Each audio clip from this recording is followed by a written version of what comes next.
गाँव के अंदर सरपंच का भी इलेक्शन हो तो वो भी बैलेट पेपर पे होना चाहिए। निगम का इलेक्शन हो, चाहे विधानसभा इलेक्शन हो, चाहे लोकसभा हो, कोई भी इलेक्शन, इस ईवीएम का आपने बीच में देखा होगा जब यूपी के अंदर उत्तर प्रदेश में इलेक्शन हुए तो दुनिया भर की ईवीएम मशीनें पकड़ी गई। मैं ये कह रहा हूँ जब चीज की क्षमता है, पर्सन चिन्ह जिस टारगेट पर लगा हुआ है तो जनता का पर्सन चिन्ह खत्म करना दायित्व बनता है। जो इस समय शासन कर रही है पार्टी, जो भी शासन काल के अंदर बैठा हुआ है, उसको इसका जनता के पर्सन चिन्ह को खत्म करना चाहिए। ईवीएम जैसे पहले बैलेट पेपर पर चुनाव हुआ करते थे तो वो सही था, और ईवीएम में घोटाला है।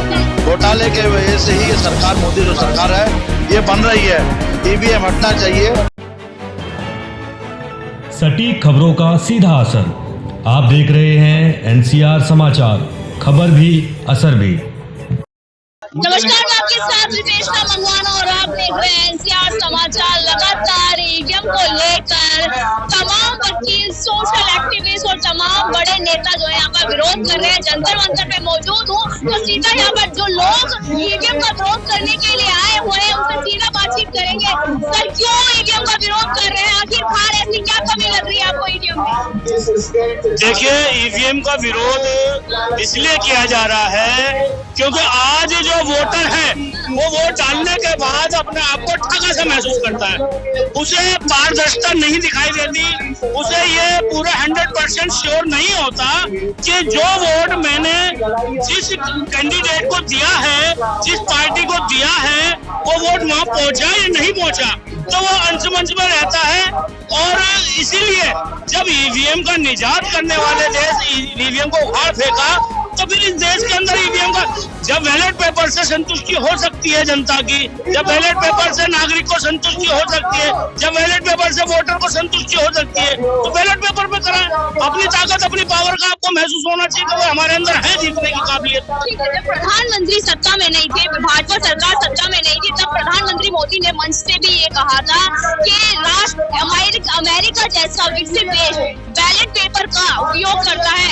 तो ये विपक्ष जो है, जो कांग्रेस की सरकार थी, उस पर ईवीएम का यूज करती थी, उपयोग करती थी, तब विपक्ष ने बात नहीं मानी। तो क्या लगता है आप सत्ता पक्ष बांटने का बात आती है? देखिए, हम प्रधानमंत्री का विरोध नहीं कर रहे हैं, हम भाजपा का विरोध नहीं कर रहे हैं, हम विरोध कर रहे हैं ईवीएम का। ये हकीकत है कि कांग्रेस ईवीएम को लेकर आई, लेकिन एक ही गलती को बार बार दोहराना। और देखिए, जब आपकी जनता संतुष्ट नहीं है तो उस कार्य को ना करें। और आने वाले समय के अंदर आप जितने भी इलेक्शन हो रहे हैं, चाहे वो निगम इलेक्शन हो, चाहे विधानसभा इलेक्शन हो, चाहे लोकसभा इलेक्शन हो, मेरा ये मानना है कि आप बैलेट पेपर से करें तो सारा जो अंकुश लगा हुआ, जो एक पर्सन चिन्ह है, वो खत्म होगा और जनता के आगे आप साफ हो जाएंगे। बैलेट पेपर की जो आप मांग कर रहे हैं, सिर्फ लोकसभा चुनाव के लिए मांग कर रहे हैं या आप चाहते हैं कि विधानसभा के भी हम तो ये कहते हैं कि अगर गाँव के अंदर सरपंच का भी इलेक्शन हो तो वो भी बैलेट पेपर पे होना चाहिए। निगम का इलेक्शन हो, चाहे विधानसभा इलेक्शन हो, चाहे लोकसभा हो, कोई भी इलेक्शन, इस ईवीएम का आपने बीच में देखा होगा जब यूपी के अंदर उत्तर प्रदेश में इलेक्शन हुए तो दुनिया भर की ईवीएम मशीनें पकड़ी गई। मैं ये कह रहा हूँ जब जिस चीज की क्षमता है, पर्सन चिन्ह जिस टारगेट पर लगा हुआ है, तो जनता का पर्सन चिन्ह खत्म करना दायित्व बनता है। जो इस समय शासन कर रही है पार्टी, जो भी शासन काल के अंदर बैठा हुआ है, उसको इसका जनता के पर्सन चिन्ह को खत्म करना चाहिए। ऐसा क्यों मांग कर रहे हैं? प्रधानमंत्री जो कह रहे हैं कि मेरे राज्य में, मेरे शासन में 140 करोड़ जनसंख्या खुश है, आप ईवीएम का विरोध क्यों कर रहे हैं? देखिए, मैं एक बात बताऊं, एक मोबाइल जो आज के टाइम में सारे यंत्रों से ऊपर है, उस मोबाइल को हैक कर लिया जाता है, आपके अकाउंट को हैक कर लिया जाता है, फेसबुक अकाउंट को आपको हैक कर लिया जाता है। तो ये सब कुछ हो सकता है। तो एक मामूली चीज है कि जो सत्ताधारी है वो एक ईवीएम का मामूली सी बात है उनके लिए हैक करना। अगर आप बिल्कुल पारदर्शिता रखना चाहते हैं और आप पाक और साफ हैं, तो आप ईवीएम को हटाकर अपनी पाक सत्ता को जनता के बीच में क्यों नहीं लाते? सीधे जनता से क्यों नहीं जुड़ते? डिजिटल इंडिया बन रहा है, क्या बुराई है? देखिए, मैं पॉलिटिक्स की बात नहीं करूँगा, मैं डिजिटल इंडिया की बात कर रही हूँ। देश विकसित बन रहा है, विश्व गुरु बन रहा है, क्या बुराई है इसमें?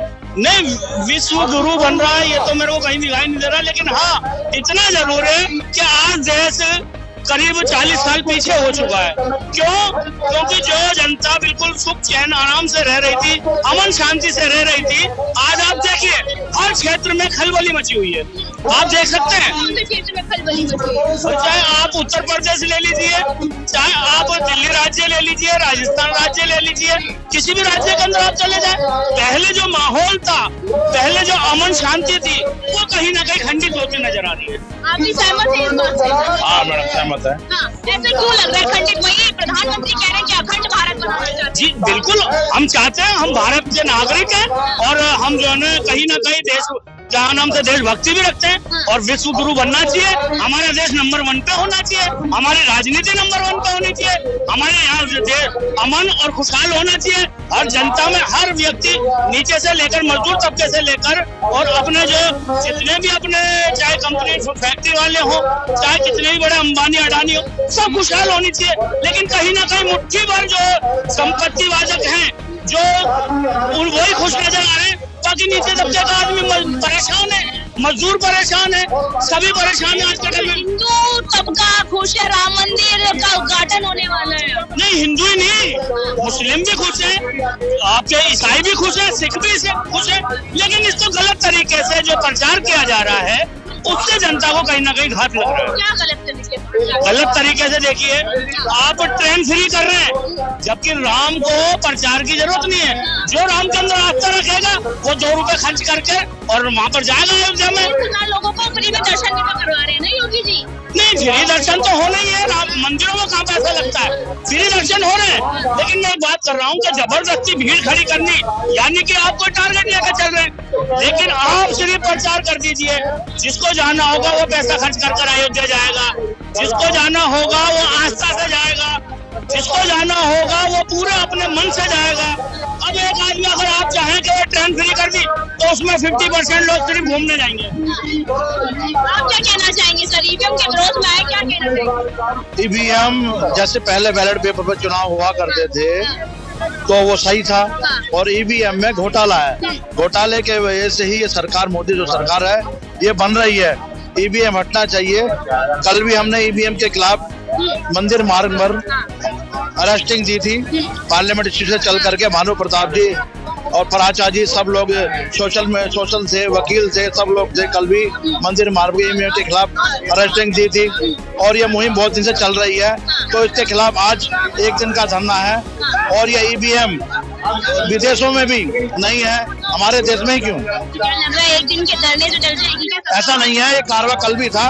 कल हम पार्लियामेंट पे थे, आप लोगों को मीडिया के माध्यम से मीडिया ने दिखाया है, मीडिया टोटल वहाँ पर भी साथ थी, सब लोग, मीडिया पूरी आई हुई थी, आप लोग भी आए हुए थे। आपने देखा होगा सरकार को डर था। अगर डर नहीं होता, जब मोदी डरता है पुलिस को आगे करता है। मोदी ने क्या बोलते हैं, आगे कर हमारे को अरेस्टिंग करी गई, अरेस्टिंग इस वजह से करी गई, कहीं ना कहीं डर था, पुलिस को दिखाकर। 56 इंच का सीना भी मोदी जी, ऐसा नहीं, 56 इंच का कोई सीना नहीं है। ये जब से मोदी सरकार आई है, देश पर भी विस्तार हुई है, बेरोजगारी बढ़ी हुई है, सब बेरोजगार बोल रहे हैं। उन्होंने डॉक्टर्स की वैकेंसी नहीं है। ये जो अयोध्या की बात करते हैं, अयोध्या में जाने की बात करते हैं, संविधान से छेड़छाड़ की बात करते हैं। संविधान ने सुप्रीम कोर्ट में ही राम को न्याय दिलाया है। मोदी ने क्यों नहीं दिलाया? सुप्रीम कोर्ट ने न्याय दिलाया है।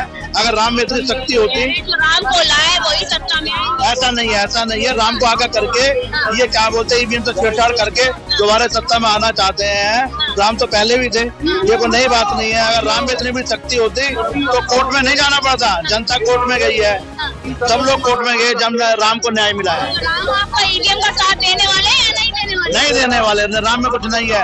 अयोध्या में हॉस्पिटल बनना चाहिए था, हॉस्पिटल कॉलेज बनना चाहिए था, जब जनता का भला होता है। बेरोजगार घूम रहे हैं जैसे नगरी में, उन को एम्स में आके दिल्ली में इलाज कराना पड़ता है। अगर वहाँ पर हॉस्पिटल बनता, वहाँ पर राम देने वाले नहीं, अगर सर में दर्द होगा तो क्या बोलते हैं, आपको हॉस्पिटल जाना पड़ेगा। वहाँ पर हॉस्पिटल जाना, राम की भभूति से काम नहीं चलेगा। किसकी बबूते पे काम चलेगा फिर? डॉक्टर के पास जाना ही पड़ेगा, आपको डॉक्टर के पास जाना पड़ेगा। ये सब ढकोसले की बात है।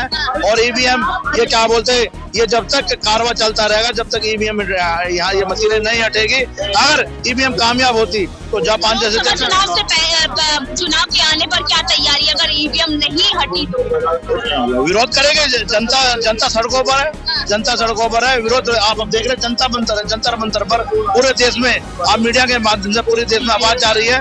लोग पूरे हिंदुस्तान से आए हुए हैं, कर्नाटक से आए हुए हैं, बिहार से लोग आए हुए हैं। ये नहीं कि दिल्ली के लोग यहाँ पर आए हुए हैं, बिहार से, कर्नाटक से, दूर से लोग हैं। बातचीत करने के लिए तमाम लोगों से बातचीत करी। ईवीएम का विरोध ये लगातार लोकसभा चुनाव तक करेंगे, पर देखना यही होगा कि चुनाव से पहले ईवीएम को बैलेट पेपर में तब्दील किया जाएगा या नहीं। ये एक बड़ा सवाल है। मैं आपके साथ रितेश मंगवाना और आप देख रहे थे एनसीआर समाचार।